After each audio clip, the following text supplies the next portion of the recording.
close when it comes to declaring emergencies. The type of emergency it is can determine how much funding the federal government will allocate to solve it.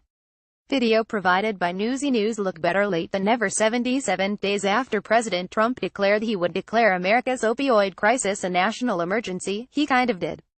Trump on Thursday ordered the painkiller crisis to be considered a public health emergency, a less sweeping classification than the national designation he predicted on August 10. America's growing addiction to opioids killed 64,000 last year, what Trump described as a horrible plague from which no part of our society has been spared.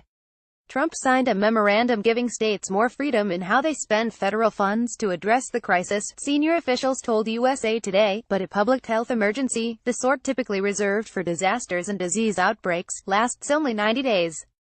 Here's more on what Trump can do in that span. It's on Politics Today, the daily politics roundup from USA Today. Subscribe here.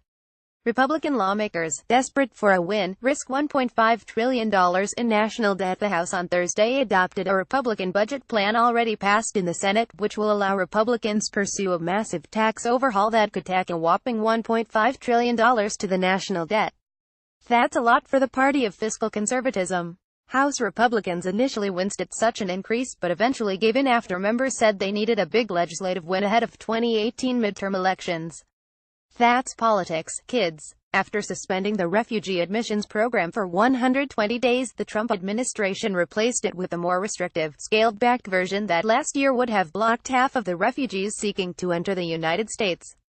Translation: the new rules block refugees from 11 countries, from which 44% of America's 53,716 refugees came in the last fiscal year, a USA Today analysis found. All but two are majority Muslim nations.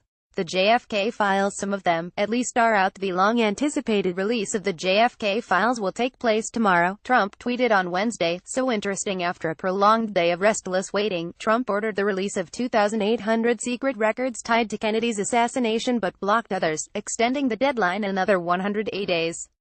White Americans think they're treated unfairly. Most white Americans think they face discrimination in the United States, according to a poll published by NPR, the Robert Wood Johnson Foundation, and Harvard's School of Public Health.